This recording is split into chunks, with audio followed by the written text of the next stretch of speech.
Қайырлы күн, құрметті оқырмандар. Бүгін біз Қазақстан Жазушылар Одағының мүшесі, публицист, прозаик, аудармашы, ұлы отан соғысына қатысқан халық жазушысы Сәуірбек Бақбергеновтың туғанына 100 жыл толуына орай Асыл сөздер жыршысы атты онлайн әдеби кешті ұсынып отырмыз. Қош келдіңіздер. Здравствуйте, уважаемые пользователи! Добро пожаловать на наш онлайн-литературный вечер, посвященный столетнему юбилею писателя-панфиловца Саурбека Бақбергенова. Он автор более 20 романов, документальных книг, художественной прозы, книг для детей и юношества, повестей о судьбах известных людей, сыгравших историческую роль в жизни казахского народа. Его произведения были переведены на многие языки народов СССР. В 1996 году за плодотворный труд и большую общественную деятельность Саурбеку Бақбергенову было присвоено почетное звание «Народный писатель Республики Казахстан». Онлайн әдеби кешіміздің құрметті қонағымыз Оспанов Серікбай Оспанұлы, Қазақстан Жазушылар Одағының мүшесі, халықаралық Алаш сыйлығының лауреаты, белгілі ақын. Және Ғалымов Аян Жақияұлы, балалар шығармашылық мектебінің ұстазы.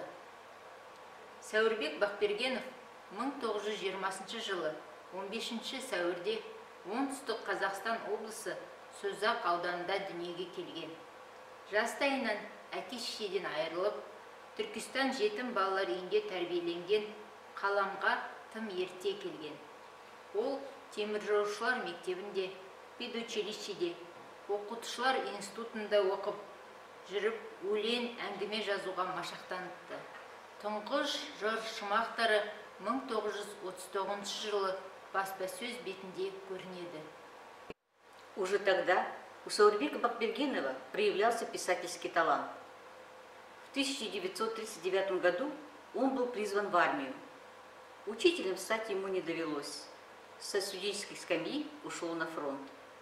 Окончив Подольское военно-пехотное училище, он участвовал в боях под Москвой, Псковом, служил командиром стрелкового взвода, офицером 8-й гвардейской панфиловской дивизии. За военные подвиги Саурбек Бақбергенов был награжден орденом Отечественной войны первой степени и многими орденами и медалями. Майданнан қайтқаннан кейін ол өзінің майдандас достары туралы басынан өткеннің бәрі жайында жұртқа айтқысы келеді. Сөйтіп ол журналист болып, Республикалық социалистік Қазақстан, қазіргі Егемен Қазақстан газетінде істейді. 1945 жылы редакция тапсырысымен Сәуірбек Бақбергенов батыр атағын алған Талғат Бегелдиновпен кездеседі. Талғат деген шығармада ол осы даңқты ұшқыш мықты тұлға туралы оқырмандарға айтып бергісі келеді. Естен кетпес Талғатпен алғашқы жолыққаннан кейін 5 жылдан соң 1950 жылы ол туралы бірінші кітабы шығады. Осы ең жақсы құнды повесть бүкіл кеңес одақ кезіндегі республикаларға таратылып аударылады. Бұдан кейін ол өмірбаянның көркемдік жанрына кірісіп, оқырмандарға республикамыздың тамаша адамдардың өмірі жайында әңгімелейді. Жазушының тудырған алуан кітаптардың басты кейіпкерлері ойдан шығарылған әдеби образдар емес, өмірде болған нақтылы адамдар. Олар күйші Дина Нұрпейісова, этнограф Шоқан Уәлиханов, ақын Кенен Әзірбаев, 2 мәрте социалистік еңбек ері Нұрболда Алдабергенов сияқылды тарихи тұлғалар. Осы өнегелі адамдар жайында сөз кезегі Оспанов Серікбай Оспанұлына беріледі. Кез келген шығарманың атасы ой, анасы тіл. Тілі нашар шығарма болмайды. Тілі нашар шығарма ол шығарма емес деген сөз.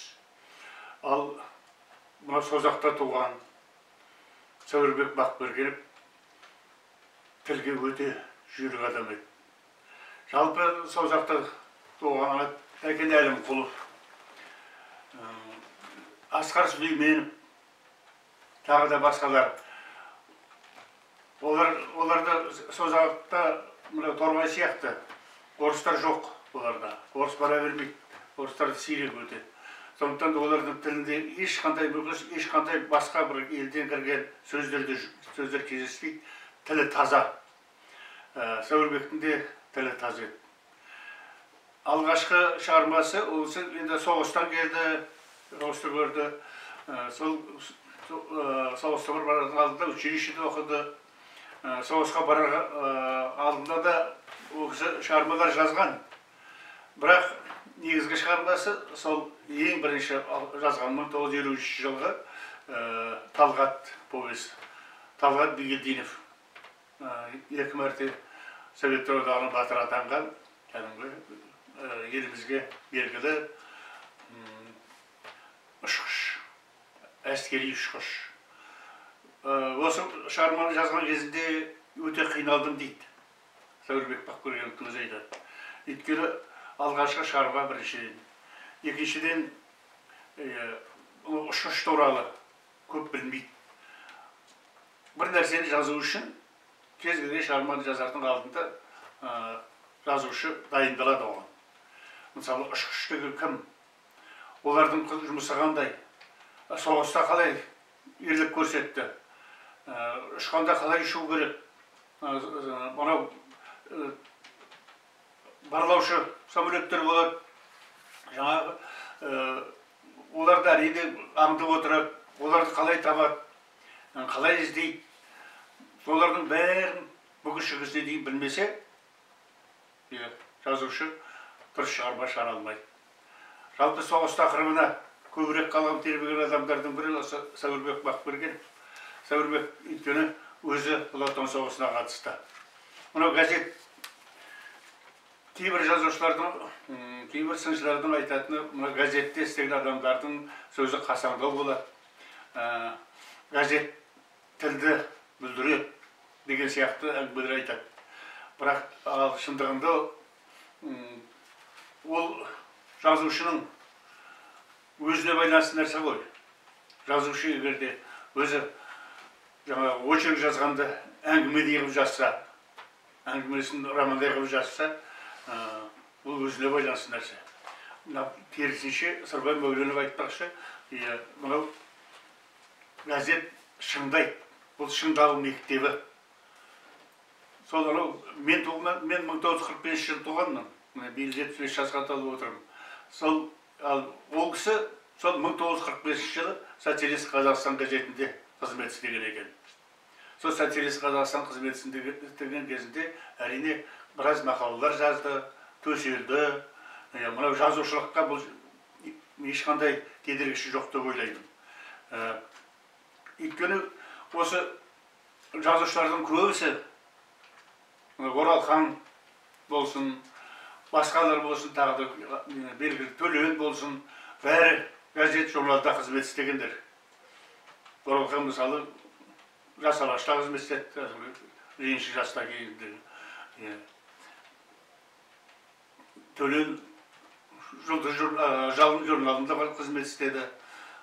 Тағы Бексұлтан Нұржекеев болсын, тағы бәрі, Қадырбек Сезбаев болсын, бәрі де сол бірінші газеттен қанаттанып ұшты.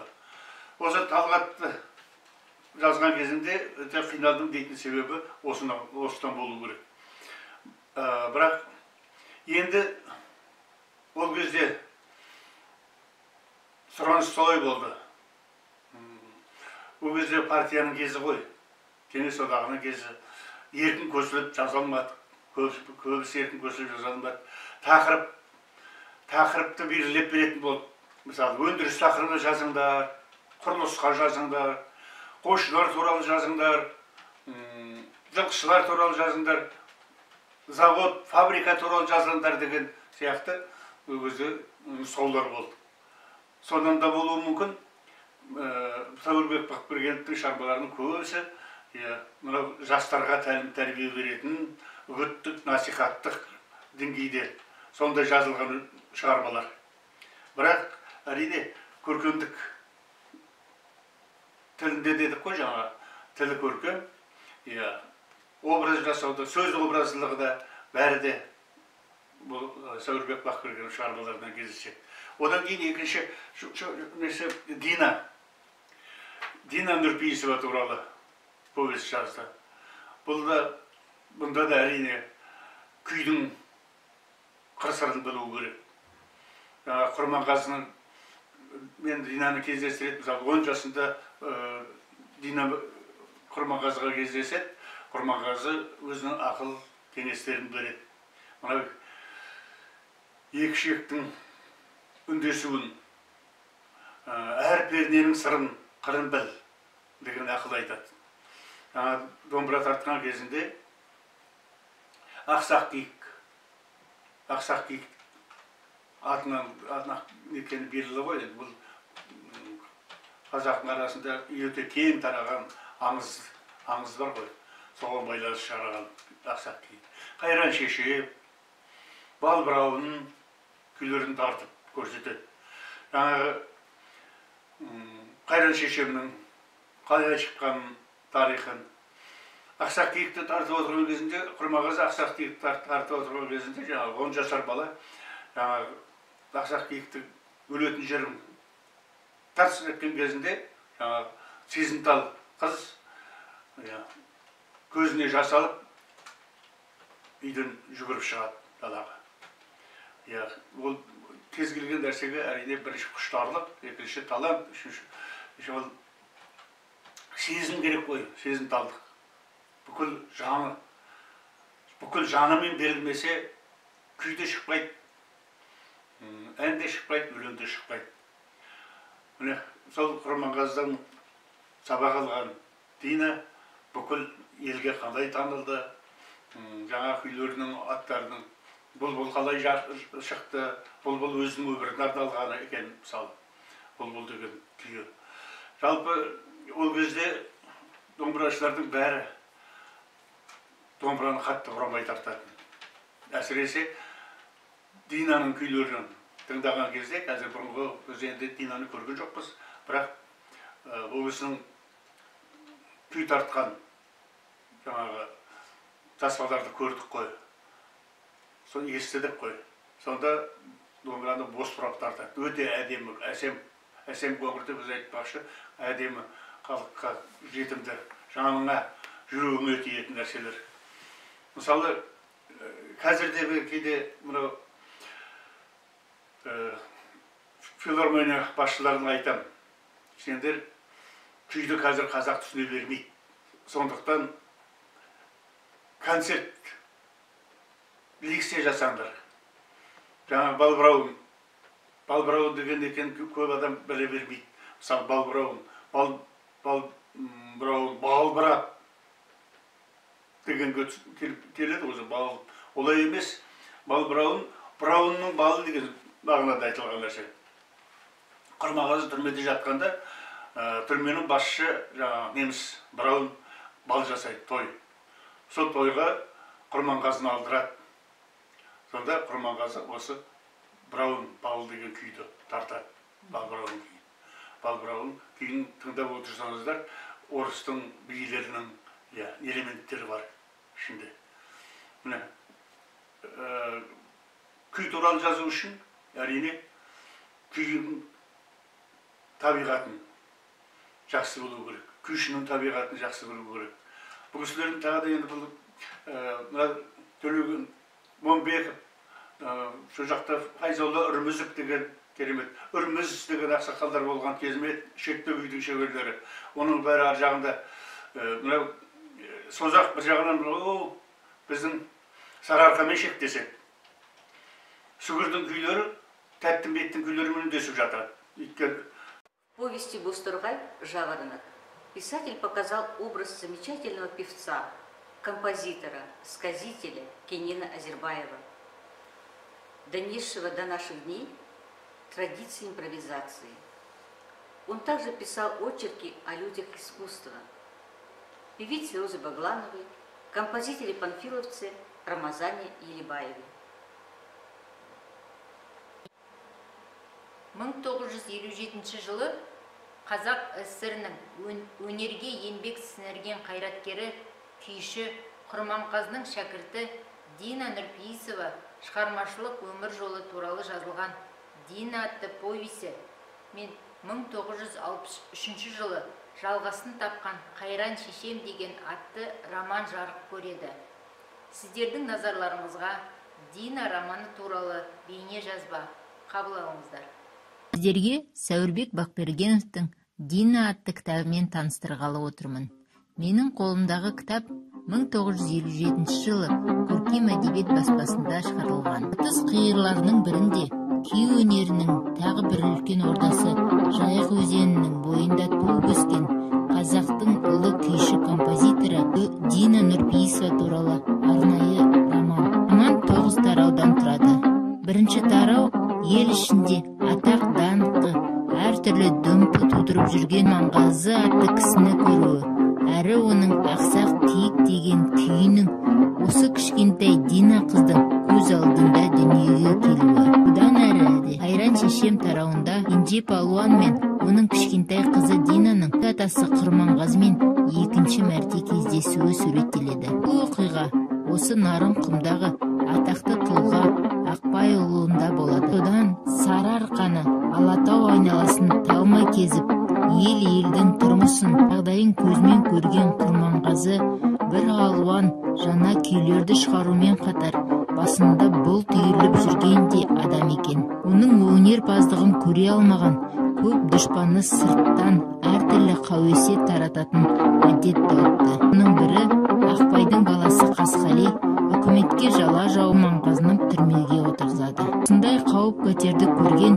Дина ерте есейеді. Дина романда домбыра тартумен, күй үйренумен ғана әуестенген жас емес. Айтуға да ел ішінде ерліктегі аңыздарды есте сақтап таратуға да ебі бар қыз ретінде танылады. Алматыға шәкірт тәрбиелеу.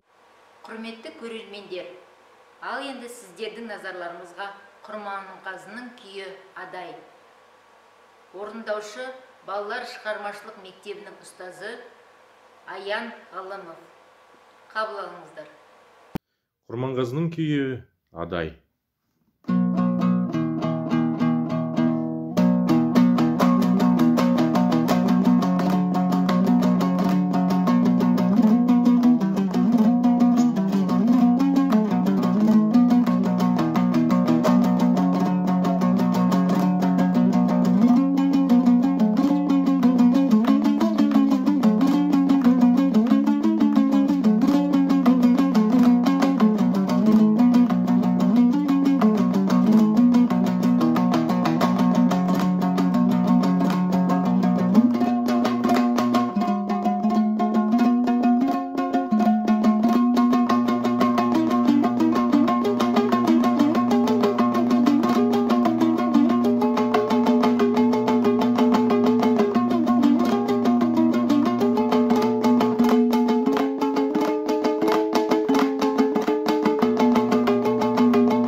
Сәуірбек Бақбергенов работает в казахском литературном издательстве «Жазушы».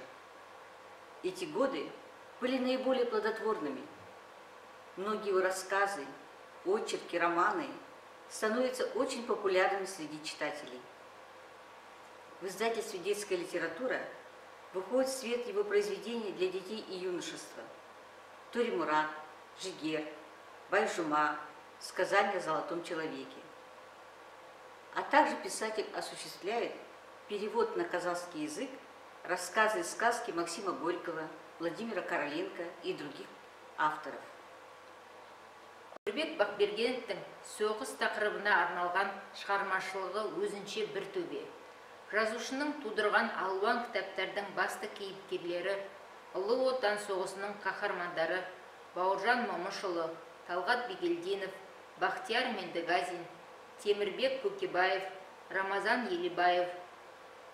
Сәуірбек Бақбергенов Ұлы Отан соғысы кезінде солтүстік батыс майданда Новгород, Псков, Мәскеу, Калинин, Холм, Великие Луги түбіндегі ұрыстарға қатысады.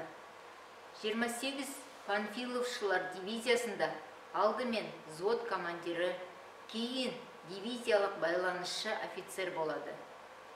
Жазушы бейбіт тірліктегі еңбек тақырыбы мен соғыс тақырыбын өз шығармашылығында қатар алып жүруіне ықпал етті. Қарға тамған қан, Жанғодин, Белгісіз солдат, Барлаушылар, Алтын күрек атты романдары мен повестері қазақ жастарының сүйіп оқыған шығармаларының бірі. Сіздердің назарларыңызға Алтын күрек романынан үзінді бейне ролик. Орындаушылар Ғафу Қайырбеков атындағы 9-шы мектеп оқушылары Сұңқарбек Қалима мен Сұңқарбек Зүмрет. Қабыл алыңыздар. Сәлеметсіздер ме? Біз қазір сіздерге Сәуірбек Бақбергеновтың Алтын күрек кітабынан өзіміздің сүйікті үзіндімізді оқып береміз. Сіздерге де Алтын күрек кітабын оқуға кеңес береміз. Күн шығып келеді. Төңірек тып-тыныш, тынып тұр. Әлден уақытта мылтық тағы да атылды. Байқасам, көршідегі біздің бір топ жігіттер жатқан жерден шыққан сияқты. Мен жүгіріп барып есікті жұлқып аштым. Екі жігіт қолында автомат. Біреуі біздің Назаров, екіншісін танымадым. Ей, бұларың не? Бұл әшейін ойын ғой, жолдас лейтенант. Осындайда ойын бола ма екен? Мен взводты түгел тұрғын, жауап келіп қалған екен десем, бұларың не? Ойын еді, жолдас лейтенант. Мен төңірекке көз салдым. Ішкі есік ашық. Екінші бөлменің бұрышында Гитлердің әнеке салған кішкене портреті тұр. Әлгі екеуі бәсекелесіп, соны атып жатыр екен. Кім тигіздер екенге бере келесіп едік? Екеуіне тигізе алмадыңдар ма? Тигіздік, бірақ та көзіне тигізе алмадық. Жауынгер Назаров бар да взводтara дем алсын. Сонда екеулерін де атып тигізе алмадыңдар ма? Ал бәсекеге не тіктіңдер? Ештеңе де тікпедік. Сонда оның несі қызық? Қазір жауынгерлер ұйықтап жатыр. Жолдастарды аяу қажет. Жалғыз біз емес, хуторда түнеген жауынгерлердің барлығы да тұрыпты. Қаруларын ұстап сыртқа шыққан. Бәрібір болған іс екен деп, Гитлердің әлгі портретін сыртқа шықтым. Жауынгер Назаров, мына нысанды 200 жерге биіктеу жерге қойып кел. Ал енді бәсекелесуге болады, шарты қалай? Бір оқпен ақ көзге тигізген озады. Ал кәні кім шығады? Мен... Әлде қана топтан бір жас жігіт шыға кеп. Жолдас гвардия лейтенант Досов, бір кесек берініші. Бар, алғашық жолдас гвардия солдат байланысшы Көкбаев. Сына соқ етіп құлап кете жаздады да тұрып қалды. Нақ көзінен, оң жақ көзінен тиіпті. Біздің тұқымымыз кілең аңшылар. Бәсе солай болар-ау, деп шал басын изейді. Егер оқиғаның жалғасын білгілеріңіз келсе, Алтын күрек романын оқыңыздар. Назар аударғандарыңызға рахмет, сау болыңыздар. Ратному подвигу советских воинов писатель посвятил романы «Кровь на снегу», «Золотая лопата», «Человек и тень», повести Талгат, «Неизвестный солдат», Жангожин, «Дорогой славы», «Разведчики», рассказы «Исповедь героя», «Слезы верблюдицы», «Ночная ворожба» и многие другие произведения. «Кровь на снегу» – это рассказ о том, как гвардейские части знаменитой Панфиловской дивизии вели ожесточенные бои под Москвой, Псковом, у Великих Луг и Холма. В этих сражениях они проложили путь в Восточную Пруссию и к берегам Балтики. Материалом для творчества о войне послужили бессмертные подвиги героев, участников Великой Отечественной войны, а также воинов гвардейской Панфиловской дивизии, сформированной в Казахстане. В этом году исполняется 75 лет победы советских войск над фашистской Германией.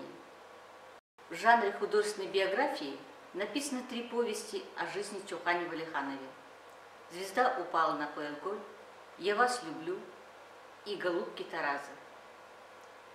Эпизоды из жизни ученого, этнографа, путешественника, выбранные писателем, ярко раскрывают черты характера блестящего мыслителя и убежденного демократа.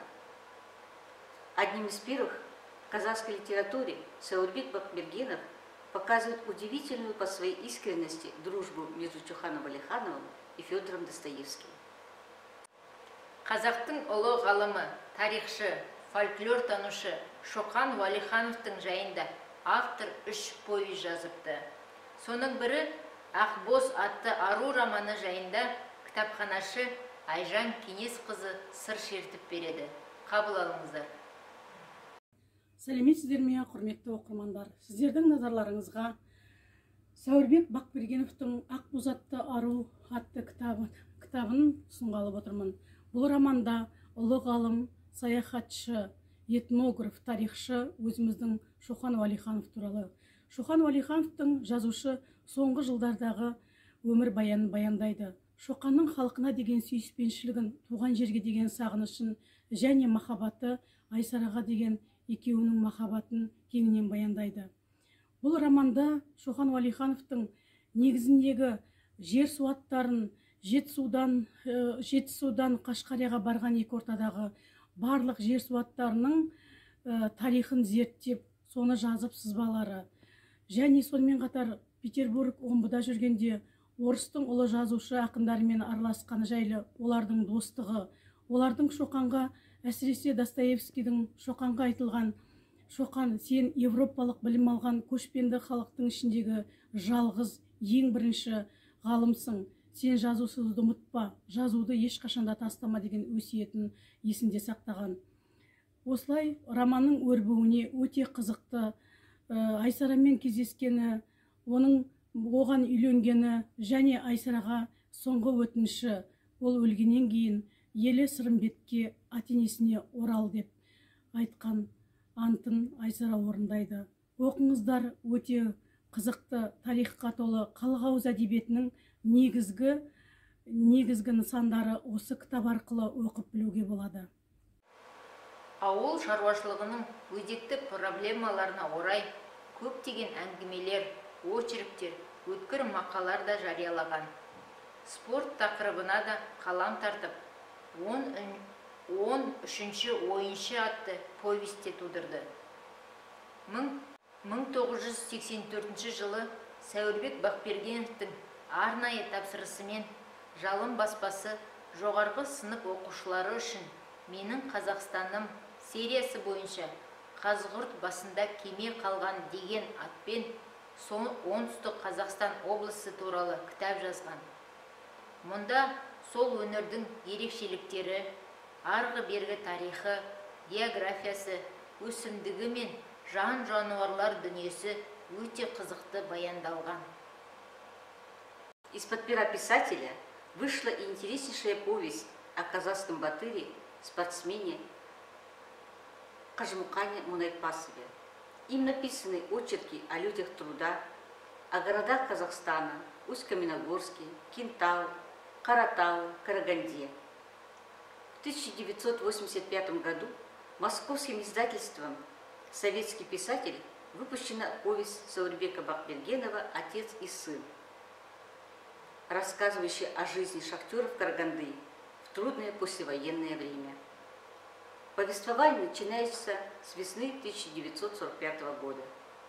Не за горами День Победы, но фронт и тыл еще требуют трудовых рекордов от шахтеров.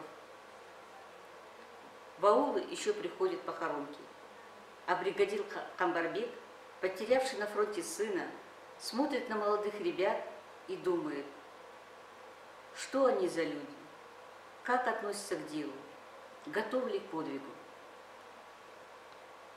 Сәуірбек Бақбергенов шығармашылығы өзінің ғылыми зерттеушілерін күтіп отыр.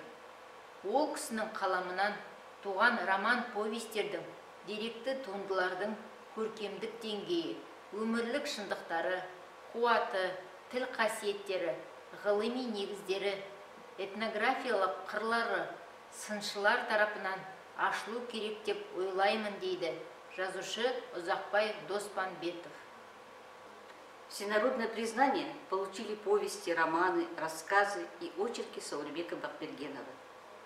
Благодаря своим произведениям он был широко известен. Его книги – это целая серия из жизни замечательных людей, оставивших след в истории своего народа. Эти произведения, созданные на основе жизненных фактов и художественного вымысла, является примером своеобразного документально-биографического жанра в казахской литературе.